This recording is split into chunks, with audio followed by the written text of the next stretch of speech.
జగత్తులోని ద్రవ్యాలన్నీ ఏ విధంగా కాలాంతర్గతములై కాలమునకు లోబడి కాలంలో పుట్టి కాలంలో గిడుతూ ఉంటాయో అదేవిధంగా ఈశ్వరుడు కూడా కాలంలో పుట్టి కాలంలో గిట్టినట్టుగా చెప్పాల్సి వస్తుంది. దానిలో అనేక దోషాలు వస్తాయి. కాబట్టి కాలము కూడా జగత్తులో అంతర్భాగమే, కాలము జగత్తు కంటే భిన్నమైనది కాదు అనే సత్యాన్ని నేను ఇంతకు ముందు అనేక సార్లు దీన్ని నిరూపించి ఉన్నాను, ముఖ్యంగా దక్షిణామూర్తి స్తోత్రం సందర్భంలోనే. కనుక పరమేశ్వరుడు కాలపరిచ్ఛిన్నుడు కాదు. అంటే కాలాంతర్గతంగా దేశాంతర్గతంగా ఉండే ఈ ఆకార వికారములేవి కూడా ఈశ్వరుని యందు ఉండవు. అవి కేవలము ప్రకృతి ధర్మములు మాత్రమే.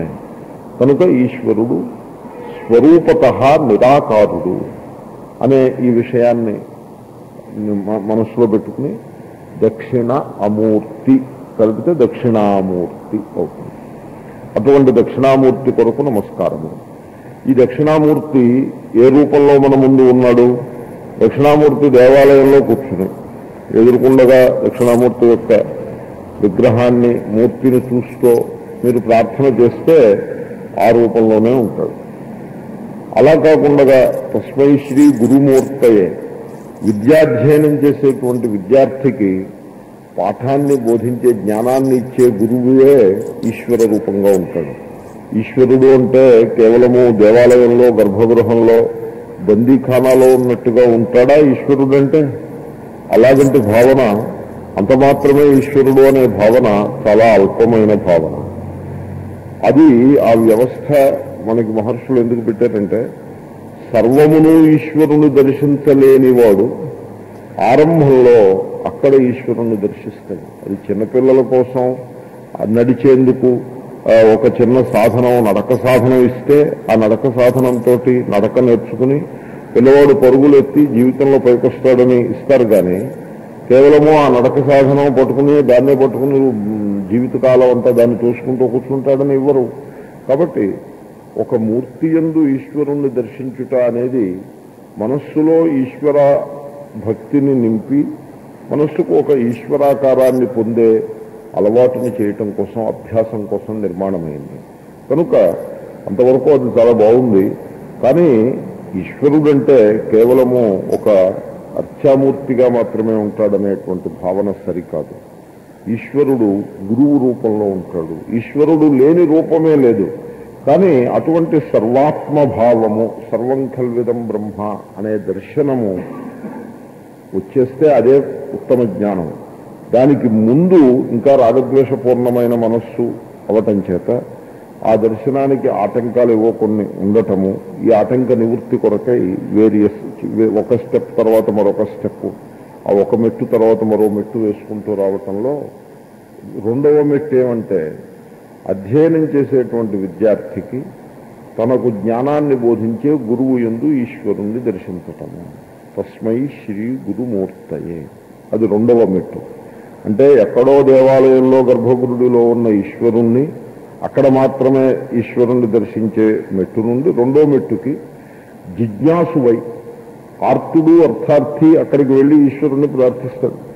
మీరు సినిమాల్లో కూడా చూసుంటారు, హీరో చాలా కష్టాలు పడిపోతూ ఒకసారి దేవుడితోటి ఒకసారి వెళ్ళి అసలు ఈ విషయం ఏదో తెలుసుకుందామని దేవాలయానికి వెళ్తాడు. వెళ్ళి దేవునితోటి ఒక డైలాగ్ వేస్తాడు, ఏమయ్యా నన్ను ఇంత కష్టాలు పెడతావు, నువ్వు నా మీద కక్ష తీసుకుంటావా ఏమి అని దేవుడి మీద కోపడతాడు. అలాగే మనం చూసుకుంటాం. అది ఆర్తుడు లేదా అర్థార్థి ఈశ్వరునితోటి సంబంధాన్ని పెట్టుకునే తీరుతెన్నులు అలాగే ఉంటాయి. కానీ జిజ్ఞాసువు ఈశ్వరునితోటి సంబంధాన్ని పెట్టుకోదలుచుకుంటే అతని జిజ్ఞాసు ఏం చేస్తాడు? గురు ఉపసదనం చేస్తాడు. తద్విజ్ఞానార్థం స గురుమేవాభిగచ్చేత్ సమిత్పాణి శ్రోత్రియం బ్రహ్మనిష్టం. శ్రోత్రియుడు బ్రహ్మనిష్ఠుడు అయినటువంటి గురువు దగ్గరికి వెళ్తాడు. కొంతమంది ఏమనుకుంటారంటే దేవాలయానికి వెళ్ళటము, గురువు దగ్గరికి వెళ్ళటము ఈ రెండు విలక్షణమైన కార్యక్రమాలు. ఈశ్వరునితోటి అనుగ్రహాన్ని పొందాలి అంటే దేవాలయానికి వెళ్ళాలి, ఏదో కొన్ని విషయాలు తెలుసుకోవాలంటే గురువు వద్దకు వెళ్ళాలి అని ఒకప్పుడు దేవాలయానికి వెళ్ళి పనుంటే అది మానేసి దానికి వెళ్తారు తప్పించి ప్రవచనానికి రావటం మానేస్తారు. ఎందుకంటే దేవాలయానికి వెళ్ళటం ప్రవచనానికి వెళ్ళటం కంటే ఎక్కువ పవిత్రమైన కార్యము అని అనుకుంటూ ఉంటారు. నేనంటాను కొంతకాలం దేవాలయానికి వెళ్ళి అంతఃకరణ శుద్ధి పొందినప్పుడు మాత్రమే ప్రవచనానికి వచ్చేటువంటి సంస్కారం మానవునికి వస్తుంది. దాని తరువాత పెట్టి ఇది అని శాస్త్రం ఆ విధంగా నిరూపిస్తుంది. ఎనీవే, అటువంటి గురుమూర్తి రూపంలో ఉన్నటువంటి ఆ దక్షిణామూర్తి కొరకు నమస్కారము. గురుమూర్తయే నమ ఇదం శ్రీ దక్షిణామూర్తయే. ఇదం నమః అంటే ఇదిగో నేను నమస్కరిస్తున్నాను. ఇదం అనే మాట ఒక శారీరకమైన చర్యని ప్రకటిస్తుంది. సాష్టాంగ నమస్కారం చేస్తున్నాను అని నిన్న నేను మీకు మనవి చేశాను. శారీరక భక్తి ఉంటుంది. తర్వాత వచనం స్తోత్రం చేస్తున్నారు కనుక వాచిక భక్తి. సో ఇదిగో నేను నమస్కారం చేస్తున్నాను అని పలుకుతో సాష్టాంగ నమస్కారం చేశారు కనుక శారీరకము వాచికము. అయితే ఎటువంటి దక్షిణామూర్తి అంటే తస్మై, అటువంటి దక్షిణామూర్తి. అటువంటి దక్షిణామూర్తి అంటే ఎటువంటి దక్షిణామూర్తి అంటే దేవాలయంలో గర్భగుడిలో ఉన్న దక్షిణామూర్తి కంటే ఎదురుకుండగా గురుమూర్తి రూపంలో ఉన్న దక్షిణామూర్తి కంటే కూడా విలక్షణమైన మరో దక్షిణామూర్తిని పై 3 పాదాల్లో ప్రవేశపెట్టి అటువంటి అని తస్మై. తస్మై అంటే అది సర్వనామ, ప్రొనౌన్ ఎప్పుడూ కూడా అంతకుముందు చెప్పబడిన ఒక అంశాన్ని పరామర్శ చేస్తూ ఉంటుంది. కనుక అటువంటి దక్షిణామూర్తి అంటే ఎటువంటి దక్షిణామూర్తి పైన 3 పాదాల్లో చెప్పబడింది. ఎటువంటి దక్షిణామూర్తి అంటే ఆత్మరూపంలో ఉన్న దక్షిణామూర్తి అని తస్మై. అంటే అక్కడికి ఏమైంది? ఈశ్వరుడు ఎక్కడున్నాడు? వైకుంఠంలో ఉన్నాడు.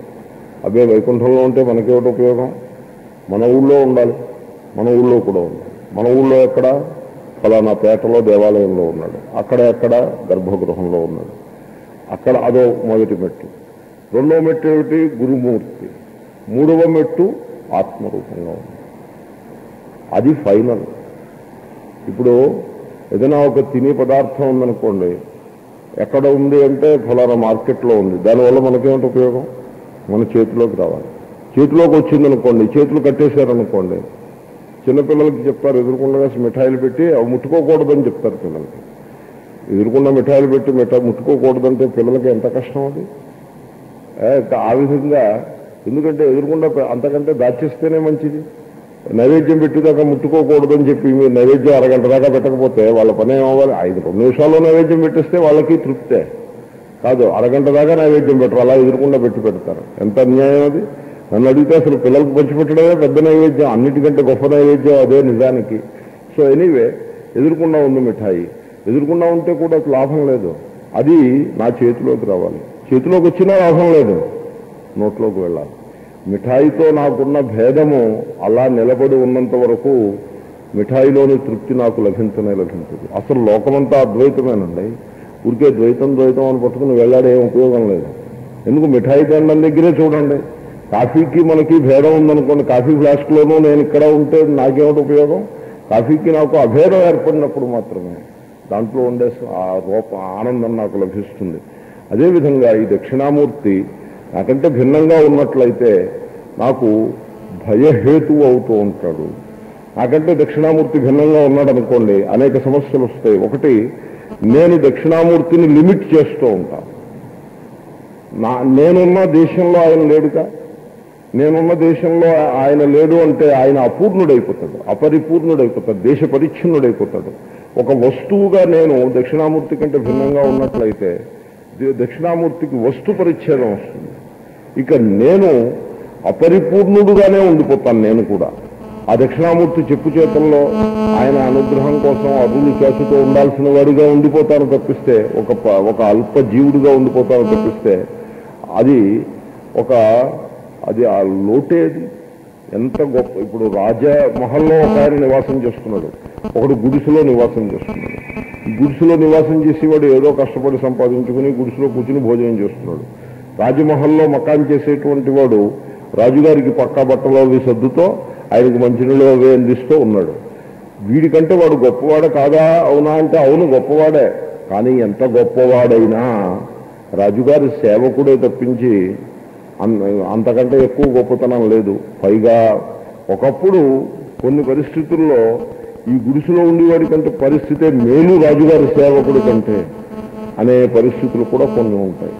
కాబట్టి ఈశ్వరుని సన్నిధానంలో భక్తుడుగా చుట్టూ తిరుగుతూ ఉండటము అనే ఒక భావన ఉన్నదే, అది భక్తి చేయటానికి ఆరంభంలో ఎంత అనుకూలంగా ఉన్నా కొంచెం స్థాయి పెరిగేప్పటికీ ఆ ఈశ్వరుణ్ణి ఆత్మస్వరూపంగా సాక్షాత్కరించుకున్నప్పుడు మాత్రమే ఆ ఈశ్వర భక్తి అన్నది పరిపూర్ణమవుతుంది. అందుగురించే ఆర్తో జిజ్ఞాసు రర్థార్థి జ్ఞానీచ భరతర్షభ, జిజ్ఞాసువు జ్ఞాని అయినప్పుడు మాత్రమే భక్తి యొక్క పరాకాష్ఠ.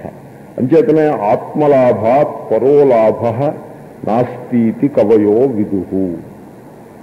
సురేశ్వరాచార్యుడు దక్షిణామూర్తి స్తోత్ర వార్తికం రాశారు, మనసోల్లాసము అని అంటారు. దాంట్లో అంటాడు ఆయన, ఆత్మలాభము కంటే గొప్ప లాభము మరి ఒకటి లేదు. ఈ లోకంలో వస్తువులు ఏవో లభిస్తూ ఉంటాయి, అది లాభము అంటే లభించుట, ప్రాప్తి, పొందుట. ఈ వస్తువులు పొందినప్పుడు ఉపయోగం ఉంటుంది, వాటి వల్ల సుఖం కలుగుతుంది, కాబట్టి అది లాభమే. కానీ ఈ వస్తువులు అలా లభిస్తూ ఉంటాయి, ఇలా పోతూ ఉంటాయి, లేదా అవి అలా ఉండగానే మనం పోతాం. కాబట్టి ఈ లాభము యథార్థమైన లాభం కాదు. ఈశ్వరుని యొక్క అనుగ్రహము అనే లాభము దీనికంటే గొప్పది. ఈశ్వరానుగ్రహం ఉన్నట్లయితే, పుణ్యకర్మలు చేసుకున్నట్లయితే స్వర్గాది పుణ్యలోకాలను అనుభవించవచ్చు, మరుజన్మ యోగ్యమైన జన్మ లభించవచ్చు. కాబట్టి ఈశ్వరానుగ్రహ లాభము లౌకిక వస్తు లాభం కంటే గొప్పది. కానీ నా స్వరూపం ఏమిటో నాకు తెలియకుండగా, నా ఆత్మరూపంగా ఉన్న ఈశ్వరుణ్ణి నేను తెలుసుకోలేక, ఈశ్వరుడు నాకంటే బహిహి భిన్నంగా ఉన్నాడు అనే అజ్ఞానం కంటే, అది ఎంత ఆ అజ్ఞానం, స్వర్గంలో ఉన్న అజ్ఞానం ఉన్నవాడు స్వర్గానికి వెళ్ళొచ్చుగాక, స్వర్గంలో సుఖాలను అనుభవించవచ్చుగాక, అటువంటి అజ్ఞానం కంటే ఆత్మస్వరూపంగా ఈశ్వరుణ్ణి దర్శించటము అది ఇంకా ఉన్నతమైనది. అంచేతను వేదాంతము యొక్క దర్శనములో, అంటే ఇన్ ది విషన్ ఆఫ్ వేదాంత, ఆత్మలాభము ఈశ్వరలాభము కంటే గొప్పది లేదా ఆత్మలాభమే ఈశ్వర లాభము.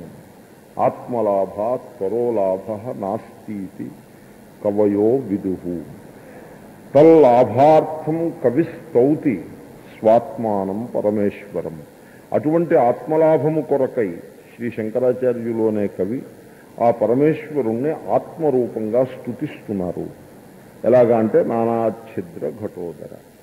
అటువంటి ఆత్మరూపంగా భాషించే, తస్మై అంటే అది అర్థం, తస్మై ఆత్మరూపంగా భాషించే గురుమూర్తయే, నా ముందు ప్రవచనాన్ని లేదా జ్ఞానాన్ని బోధించే గురు రూపంగా భాషించే దక్షిణామూర్తయే, దేవాలయాది స్థానాలలో దక్షిణామూర్తి రూపంలో భక్తుల అర్చనలను అందుకునే సర్వజగత్స్రష్టయైన ఆ పరమేశ్వరుని కొరకు ఇదిగో సాధకుడను జిజ్ఞాసును అయిన నేను నమస్కారం చేయుచున్నాను. తస్మై శ్రీ గురుమూర్తయే నమ ఇదం శ్రీ దక్షిణామూర్తయే.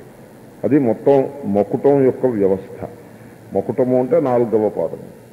ఇప్పుడు ఆత్మరూపుడుగా ఉన్న దక్షిణామూర్తి అనే అంశాన్ని నిరూపణ చేస్తున్నారు. నానాఛిద్ర ఘటోదర స్థిత మహాదీప ప్రభాభాస్వరం జ్ఞానం యస్యతు చక్షురాదికరణ ద్వారా బహిస్పందతే. ఆ పరమేశ్వరుని యొక్క స్వరూపమేమి అంటే జ్ఞానం స్వరూపము. యస్య జ్ఞానం. సూర్యుని స్వరూపమేమి అంటే మీరు అనొచ్చు, సూర్యుడు కొన్ని వేల మైళ్ళ దూరంలో అక్కడ ఆకాశంలో ఉన్నాడు, దేశంలో మీరు అక్కడ చెప్పారు. సూర్యుడు అప్పుడెప్పుడో బిగ్ బ్యాంగ్ ఏదో అయినప్పుడు సృష్టి ఆది యందు ఉదయించాడు. ఈ సూర్యుడు ఇదే విధంగా ఇంకో కొన్ని వేల సంవత్సరాలు, కోట్ల సంవత్సరాలు ప్రకాశిస్తూ ఉంటాడు. ఇవన్నీ కూడా సూర్యుని యొక్క సూర్యుని గురించి చెప్పబోయా అంటే, సూర్యుణ్ణి దేశము యొక్క కొలబద్దతో, కాలము యొక్క కొలబద్దతో కొలిచి వర్ణించే వర్ణనలు. ఆ వర్ణనల్లో సత్యం లేదని అంటలేదు, కానీ అది సమగ్రమైన వర్ణన కాదు. మరైతే ఏమిటి సూర్యుడు అంటే ఏమిటి? సూర్యుడు ఒక పెద్ద మండే గోళము, అది కూడా సమగ్రమైన వర్ణన కాదు. కాదండి, సూర్యుడు అంటే న్యూక్లియర్ రియాక్షన్స్ అవుతూ ఉంటాయి సూర్యుని యొక్క గర్భంలో. ఆ హైడ్రోజను, హీలియము ఇటువంటి రియాక్షన్స్ అన్నీ అయ్యి అత్యద్భుతమైనటువంటి శక్తి పుడుతూ ఉంటుంది. ఆ శక్తి అలాగ బయటికి ప్రవహిస్తూ ఉంటుంది. ఆయన అక్కడ కూర్చుని ఆ శక్తిని లోకం మీద వెదజల్లుతూ ఉంటాడు. ఈ వర్ణన ఇంకొంచెం బాగుంది. సూర్యుణ్ణి ఒక శక్తి కాంతిని లోకానికి వెదజల్లే ఒక స్వరూపంగా వర్ణించారు.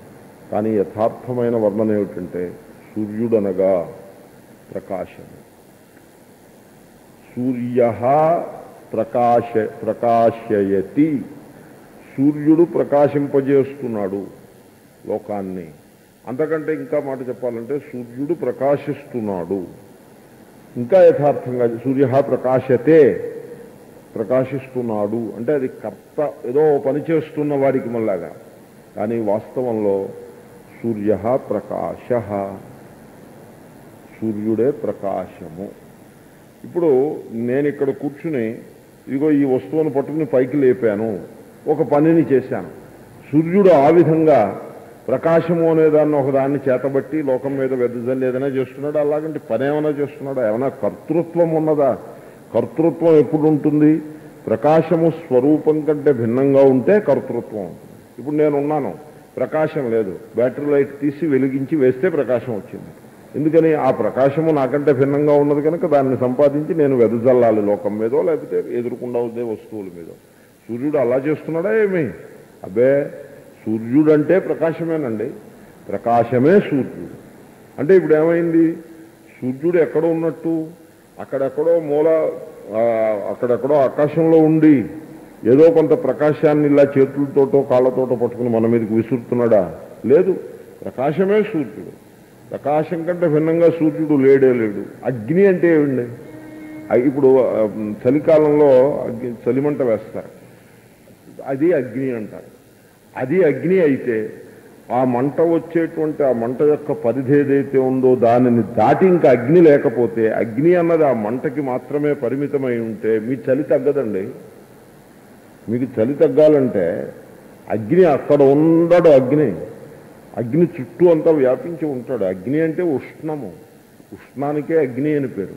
చుట్టూ వ్యాపించి ఉంటాడు. మరి అక్కడ ఉన్నట్టు కనపడుతున్నాడే అంటే అక్కడ అధికంగా మహిమతో విభూతి రూపంగా ప్రకాశిస్తున్నాడు కనుక, అత్యధికంగా ప్రకాశిస్తున్నాడు కనుక అక్కడ ఉన్నట్టుగా కంటికి కనపడుతున్నాడు. వాస్తవంలో అగ్ని చుట్టూ ప్రవహించి ఉన్నాడు, చుట్టూ విస్తరించి ఉన్నాడు. అంచేతనే మీరు ఆ మంటకి దగ్గరికి వెళ్ళగానే వేడి తగులుతుంది. లేకపోతే వెళ్ళి మంటలో కూర్చోవాలా? అక్కర్లేదుగా. మంటకి దగ్గరికి వెళ్ళగానే వేడి తగిలిందంటే అర్థం ఏమిటి? వేడే అగ్ని. కాబట్టి ఇప్పుడు అగ్ని ఎక్కడ ఉన్నట్టు? ఆ మంటలో ఉన్నట్ట. మంటలో ఉంటే మీకేమిటి ఉపయోగం? మంట చుట్టూ వ్యాపించి ఉన్నాడు. సూర్యుడు అంటే అంతే. కాబట్టి సూర్యుడు ఎక్కడ ఉన్నాడు? అక్కడెక్కడో ఉన్నాడు, నిజమే. కానీ నేనంటాను, శాస్త్రం చెప్తోంది మన ముందు వెలుతురు రూపంలో, కాంతి రూపంలో ఉన్నాడు. అంతేకాదండి, అది కూడా ఇంకా సమగ్రం కాలేదు. ఇంకా ఎలాగంటే సూర్యుడు చూచే శక్తి అనే రూపంలో కంటి యందు ఉన్నాడు. కంటికి అధిష్టాన దేవత. కన్ను చూడగలుగుతోంది అంటే అది సూర్యుని యొక్క అనుగ్రహం. రెండు రకాల అనుగ్రహం. కన్ను ఘటాన్ని చూసింది అంటే ఘటము స్వయం ప్రకాశ వస్తువు కాదు, సూర్యుడు ఘటాన్ని ప్రకాశింపజేస్తున్నాడు. అంటే అంత మాత్రం చేతను కన్ను చూడలేదు. సూర్యుడు కంటి లోపల ఉండి, అంటే ఆ దేవతారూపంగా ఉండి, చూచే శక్తి రూపంగా, ఫ్యాకల్టీ రూపంగా ఉండి, అధిష్టాన దేవత అయి కన్నుకి చూచే సామర్థ్యాన్ని ఇస్తున్నది. అంచేతనే కన్ను ఘటాన్ని చూడగలిగింది. అంతటితోటి కూడా సరిపడదు. ధియో యోనః ప్రచోదయాత్, ఇది గాయత్రీ మంత్రం. ఏ సూర్యుడు అక్కడ గోళ రూపంగా మనకి భాషిస్తూ జగత్తునంతని తన యొక్క స్వరూపమైన ప్రకాశంతో నింపుతున్నాడో, ప్రకాశింపజేస్తున్నాడో, అదే సూర్యుడు నా హృదయంలో ప్రకాశస్వరూపుడు, జ్ఞానరూపుడుగా ఉండి నా బుద్ధివృత్తుల్ని ప్రేరేపిస్తున్నాడు. బుద్ధివృత్తి ప్రకాశింప చేయబడింది. సూర్యుడు బుద్ధివృత్తులను ఆత్మరూపంగా, చైతన్య రూపంగా ఉండి ప్రకాశింప చేయబట్టే మీరు ఘటాన్ని కంటితో చూడగలిగారు. కాబట్టి ఈ దర్శనము అనే ప్రక్రియలో అంత లోతు వరకు కూడా సూర్యుని యొక్క ప్రవేశం ఉన్నది. కనుక ఇప్పుడు సూర్యుడు ఎక్కడున్నాడంటారు? యశ్చాసావాదిత్యే అసావాదిత్యే స యశ్చాయం పురుషే యశ్చాసావాదిత్యే స ఏకః. ఎదురుకుండగా ఆకాశంలో సుదూరాన కనపడే గోళకమేది కలదో ఆ గోళకంలో ఏ పురుషుడు ఏ చైతన్యము కలదో, యశ్చాసా వాదిత్యే సయశ్చాయం పురుషే, ఈ పురుషుని యందు, ఈ వ్యక్తి యందు, లోపల దేహమునందు ఏ చైతన్యము కలదో స ఏకః, ఆ చైతన్యము ఒక్కటియే. పవర్ హౌస్లో ఉండి 10 లక్షల మెగావాట్స్ 10 లక్షల వాట్స్ ఎనర్జీతో ఉన్నటువంటి ఎలక్ట్రిసిటీ ఇటువంటిదో, మన ఇంట్లో 0 క్యాండిల్ బల్బులో వెలిగే ఎలక్ట్రిసిటీ కూడా స్వరూపతః అటువంటిదే. ఈ చిన్న పెద్ద భేదము ఉపాధిని బట్టి వచ్చిన భేదము, కానీ స్వరూపములో, ఎలక్ట్రిసిటీ యొక్క స్వరూపంలో భేదం లేదు. మీకు ఎలక్ట్రిసిటీ తెలుసుకోవాలంటే పవర్ హౌస్కు వెళ్ళి 10 లక్షల వాట్స్ ఎలక్ట్రిసిటీ సోర్స్ని వెళ్ళి కౌగులించుకోనక్కర్లేదు. మన ఇంట్లో ఉన్నటువంటి 0 క్యాండిల్ బల్బుని చూసి కూడా ఎలక్ట్రిసిటీని తెలుసుకోవచ్చు. చిన్నపిల్లవాడు తండ్రిని పట్టుకోవాలి, తండ్రి అంటాడు నన్ను పట్టుకున్నాడు అంటాడు నడుస్తున్నప్పుడు. తండ్రిని పట్టుకుని నడవడం అంటే ఏమిటి? తండ్రిని అంతా మొత్తం కాళ్ళ నుంచి తలదాకా వాటేసుకుని నడవటం అనా? అలా నడవటం సాధ్యపడుతుందా? తండ్రి చిటికిన వేలు పట్టుకుంటే తండ్రిని పట్టుకున్నట్టే. కాబట్టి ఆ విధంగా ఈశ్వరుణ్ణి మీరు దర్శించాలి అంటే ఈశ్వరుణ్ణి ఎక్కడ దర్శిస్తారు? కన్ను పడుతుందా ఈశ్వరుణ్ణి దర్శించడానికి? సర్వవ్యాపకుడైన అఖండ పరమేశ్వరుణ్ణి, ఏ పరమేశ్వరుని యందు సర్వ జగత్తు అధిష్ఠితమై ఉన్నదో ఆయన్ని ఏ కంటితో ఎలా దర్శించగలరు? కాబట్టి అటువంటి ఈశ్వరుణ్ణి ఆత్మరూపంగా దర్శించవచ్చు. ఎందుకంటే ఆత్మరూపుడే ఆయన అవైలబుల్గా ఉన్నాడు గనుక. ఆ విషయాన్ని ఈ శ్లోకము చెప్తోంది. ఎలాగా? నానాఛిద్ర ఘటోదర స్థిత మహాదీప ప్రభాభాస్వరం. ఒక ఘటాన్ని తీసుకోండి, కుండని. ఆ కుండకి చుట్టూ ఒక 10 చిల్లులు పెట్టండి, అన్ని వైపులా ఈక్వల్గా వచ్చేట్లాగా. ఇప్పుడు ఓ దీపం వెలిగించి అక్కడ పెట్టి ఈ కుండని దాని మీద బొలిగించండి. ఇదంతా ఓ చీకటి గదిలో ఎక్స్పెరిమెంటు. ఇలాంటి ఎక్స్పెరిమెంట్లు వేదాంతులు కూడా చేస్తూ ఉంటారు. సో ఆ చీకటి గదిలో ఈ ఎక్స్పెరిమెంట్, ఇది ఒక లైట్కి సంబంధించిన ఎక్స్పెరిమెంటు. ఇప్పుడు ఆ ఘటాన్ని చూసినట్లయితే ఏ చిల్లులోంచి చూసినా కాంతి కిరణాలు వస్తాయి. ఘటం లోపల కాంతి ఉందా లేదా? ఉంది. కాంతి ఘటమును అంతనే ఆవరించి ఉందా లేదా? అంతనే ఆవరించి ఉంది. ఘటం లోపల మొత్తం తలాన్ని, ఉపరితలాన్ని, ఆ లోపటి తలాన్ని అంతనీ ప్రకాశింపజేస్తోంది.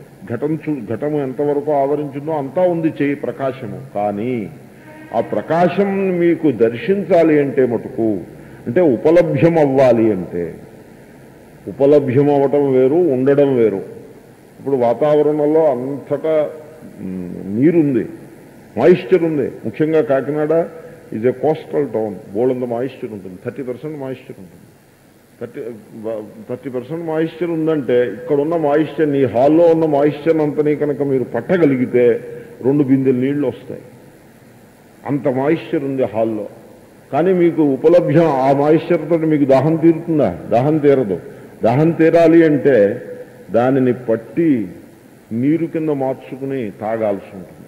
అంటే అది వర్షం ఏదో పడాలి. సో ఉపలబ్ధి అన్నది రావాలి అంటే సర్వవ్యాపకత్వం చాలదు. ఆ సర్వవ్యాపకత్వము దానిని ప్రకటింపజేసే ఒక ఉపలబ్ధి స్థానం ఉండాలి. అదేవిధంగా ఆ ఘటన లోపల బోల్డు ప్రకాశం ఉంది. కానీ అది మనకి లభించాలి అంటే ఆ ఘటం కేసు చూస్తూ కూర్చుంటే లభించదు. ఆ ఘటనలో ఈ 10 చిల్లులు ఉన్నాయే, ఏదో ఒక చిల్లుని పట్టుకోవాలి. ఏదో ఒక రంధ్రం దగ్గరికి వెళ్ళి ఆ రంధ్రం దగ్గర కన్ను కనుక అలైన్ చేసి పెడితే కనపడుతుంది ప్రకాశం. సో అదేవిధంగా ఆత్మ చైతన్యము ఆత్మరూపంగా ఈ ఉపాధి యందు ప్రకాశించుచున్నది.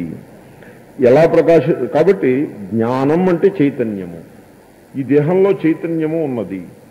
ఆ సంగతి మీకు ఎలా తెలుసు అంటే కంటితో చూడగలుగుతున్నారు. అదే చైతన్యము. చైతన్యం అనగా ఏమిటంటే ప్రకాశము, జ్ఞానము, ఈ రెండు కలిపి చైతన్యము అనే పదంతో మనం వాడతాము.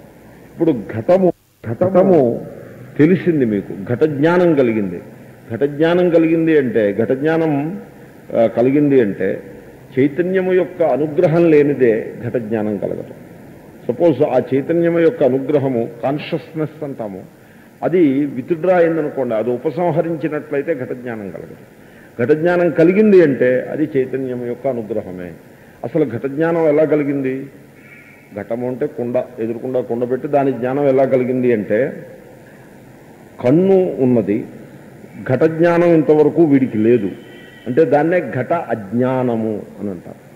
ఘట జ్ఞానం లేని స్థితిని ఘటము యొక్క అజ్ఞానము అంటే అజ్ఞానం ఉంది. ఇప్పుడు దాన్నే అజ్ఞానానికే ఆవరణము అని కూడా అంటారు. ఆవరణం అంటే కప్పివేయుట. సో ఈ ఘట ఆవరణము లేక ఘట అజ్ఞానము ఉన్నది. ఘటం గురించి వీడికి ఇంకా తెలియదు. ఈ స్థితిలో కన్ను తెరిచి ఘటాన్ని చూశాడు. కన్ను తెరిచి ఘటాన్ని చూసినప్పుడు అక్కడ ప్రక్రియని రెండు రకాలుగా వర్ణించవచ్చు. ఒకటి, ఘటం మీద పడినటువంటి సూర్యకిరణాలు రిఫ్లెక్ట్ అయ్యి పరావర్తనం చెంది కంట్లో ప్రవేశించినాయి. తద్వారా రెటీనా మీద ఒక బింబము, ప్రతిబింబము, ఘటము యొక్క ప్రతిబింబం పడింది. దానిని మనస్సు విశ్లేషించి మనస్సులో ఘట జ్ఞానం కలిగింది. ఇది ఒక వ్యవస్థ. ఇంకో వ్యవస్థ ఉంది, ఇది బాగానే ఉంది, ఇంతవరకు అలా చెప్పుకోవచ్చు, అది సైంటిఫిక్గా బాగానే ఉంది. వేదాంతులు దీనినే ఇంకో రకంగా కూడా చెప్పారు. ఖచ్చితంగా వేదాంతులకి పట్టుదల ఏం లేదు, మీరు ఇది చెప్పుకున్నా పర్లేదు, అది చెప్పుకున్నా పర్లేదు. కానీ తార్కికులు వాళ్ళు ఇలా చెప్పడానికి ఇష్టపడతారు. ఎలాగంటే అంతఃకరణం ఉన్నది. అంతఃకరణం అంటే మనస్సు, బుద్ధి, మనస్సు, ఈ పదాలన్నీ దానికే వాడబడతాయి. ఈ అంతఃకరణము నేత్రేంద్రియం ద్వారా బయటకు వచ్చింది. బయటకు వచ్చిందంటే అది ఒక ఫిజికల్ వస్తువు అని కాదు, ఆ జ్ఞానము కలిగే ప్రక్రియని ఇలా వర్ణించారు. వచ్చి ఆ ఘట దేశమునందు ఘటాన్ని ఆవరించింది. దీన్ని వృత్తి వ్యాప్తి అని అంటారు. వృత్తి అంటే మనస్సు, అంతఃకరణము, ఇది వ్యాపించి ఘటాన్ని ఆవరించింది. ఇప్పుడు ఈ ఘట దేశము ఘటాన్ని ఆవరించి ఆ ఘటాకారాన్ని మోసుకుపోయి మళ్ళీ కంటి ద్వారా లోపలికి వెళ్ళిపోయింది. ఎందుకంటే జ్ఞానం కలిగేది లోపలే కదా అని ఒక రకంగా వ్యాఖ్యానిస్తారు. మొత్తానికి ఏ రకంగా మీరు చెప్పినా, అంటే ఏమిటి, ఘటాకారము బయట నుంచి లోపలికి వెళ్ళిందని చెప్పినా, లేకపోతే మనస్సు బయటకు వచ్చి ఘటాకారాన్ని మోసుకుని లోపలికి వెళ్ళిందని చెప్పినా, ఎలా చెప్పినా మొత్తానికి ఫైనల్గా తేలింది ఎక్కడ తేలేము, ఎలా చెప్పినా పర్వాలేదు. సైంటిస్టులు ఓ రకంగా చెప్తారు, తార్కికులు వాళ్ళు ఇంకో రకంగా చెప్తారు. ఎలా చెప్పినా ఫైనల్గా తేలింది ఎక్కడ అంటే మనస్సు ఘటాకారాన్ని పొందినది.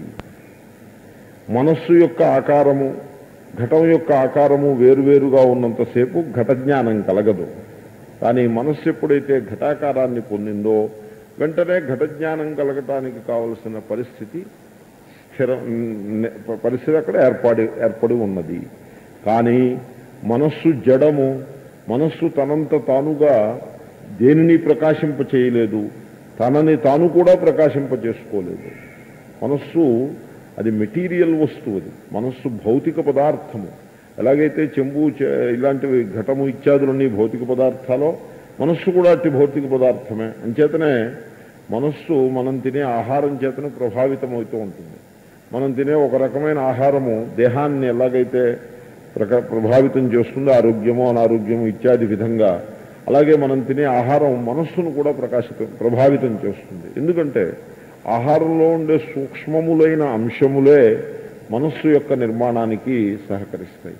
ఇంకో రకంగా చెప్పాలంటే ఏ విధంగా స్థూల దేహము సత్వరజస్తమో గుణముల యొక్క నిర్మాణమై ఉన్నదో, ప్రకృతి గుణరూపమైన విభాగం, ఆ రకంగా కూడా అదో మోడలు, వెరీ ఇంట్రెస్టింగ్ మోడల్.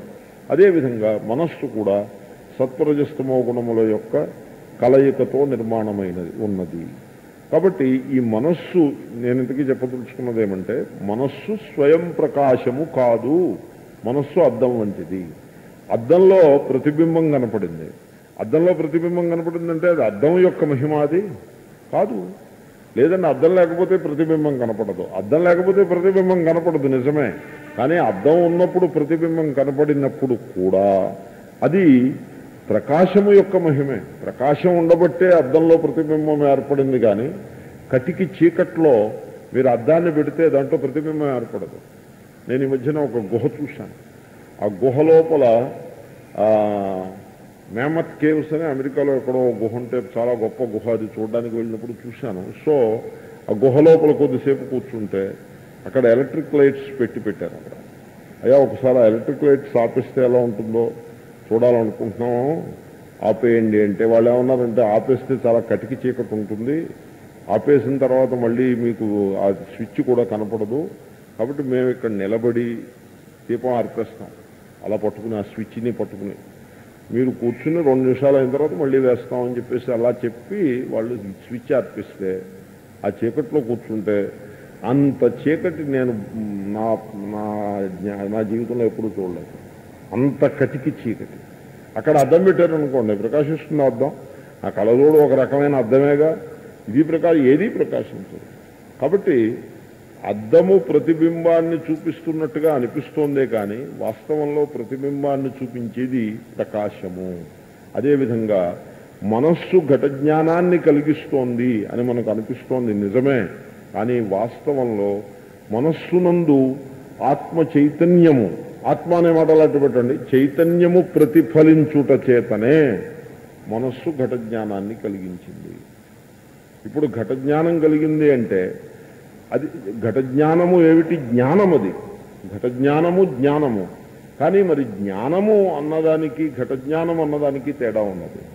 జ్ఞానము అంటే అది నిర్విశేష చైతన్యము, నిర్విశేష, దానికి ఏ రకమైన పర్టికులరైజేషన్ లేదు, ఒక ఎట్రిబ్యూట్ లేదు. ఇది ఎలాగంటే ఆట గోధుమ పిండి ఉంది, గోధుమ పిండి ముద్ద చేశారు. ఇప్పుడు ఈ ముద్ద జ్ఞానము అనే దానికి అది దృష్టాంతం. యస్య జ్ఞానం, ఈ జ్ఞానము ఎట్టిది అంటే అదిగో గోధుమ పిండి ముద్ద వంటిది. ఇప్పుడు ఆ ముద్ద నుంచి చపాతీలు చేయొచ్చా?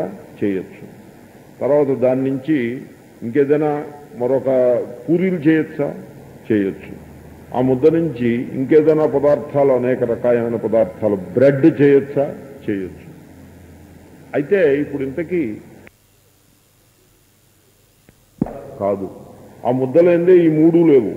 అంత మాత్రం చేతను ఈ 3ంటికి ఉండేటువంటి ఆ పర్టికులర్ ఆస్పెక్ట్స్ ఏవైతే, పూరి అంటే అది ఒక కొన్ని లక్షణాలని, కొన్ని గుణాలని కలిగి ఉంటుంది. చపాతీకి మరో కొన్ని గుణాలు ఉంటాయి. అవి ఏవి కూడా ఈ ముద్దకి వర్తించవు. అవి ఈ చపాతీ, ఈ పిండి ముద్ద నుంచి వచ్చినప్పటికీ వాటి గుణములు పిండి యందు ఉండవు. అంచేతనే మనం ఏమని చెప్పచ్చు, ఈ చిన్న దృష్టాంతంలో చపాతీ, పూరి మొదలైనటువంటి ఏ ఖాద్య పదార్థములు కలవో అవి సవిశేషములు అని చెప్పచ్చు. అంటే కొన్ని అట్రిబ్యూట్స్ ఉన్నాయి. చపాతీకి ఒక పర్టికులర్ టేస్ట్ ఉంటుంది, పూరికి మరో టేస్ట్ ఉంటుంది, వాటి పర్పస్ వేరే వేరేగా ఉంటుంది, కానీ సవిశేషములు. కానీ అవి ఏ పిండి నుంచి ఆవిర్భవించాయో ఆ పిండి ఆ విశేషములకు దూరంగా ఉంటుంది. ఆ విశేషాలు ఆ పిండి యందు లేవు. కాబట్టి ఆ పిండిని నిర్విశేషము అని చెప్పచ్చు. సరిగ్గా ఇదే పరిస్థితి చైతన్యం విషయంలో కలదు. ఆత్మ చైతన్యము, మళ్ళీ ఆత్మ అన్నాను నేను, ఆత్మ అలా ఉంచండి. చైతన్యము ఏదైతే ఈ దేహమునందు ఆవిర్భవించి ప్రకాశిస్తూ ఉన్నదో ఆ చైతన్యము అది నిర్విశేషము. నిద్రలో కూడా ఆ చైతన్యం ఉన్నది. అంచేతనే నేను సుఖంగా నిద్రపోయినాను అనే ఒక జ్ఞానం మనకి కలిగింది.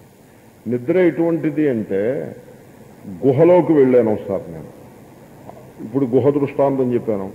గుహలోకి వెళ్లే ముందు అన్ని పదార్థాలు విడివిడిగా, చెట్టు చేమ అన్నీ తెలుస్తూ ఉన్నాయి మనుషులు అని నేను. ఇంకో గుహలో అడుగుపెట్టి ఆ గుహ గోడవారే అలా తడువుకుంటూ నడిచి ఆ గుహంతా కూడా కవర్ చేసేసి మళ్ళీ వెనక్కి వచ్చాను. వెనక్కి వస్తే ఆ గుహలో కటికి చీకటి ఏమీ కనపడలేదు. ఏ దర్శనము లేదు, అక్కడ ఏ వస్తు జ్ఞానము కలగలేదు.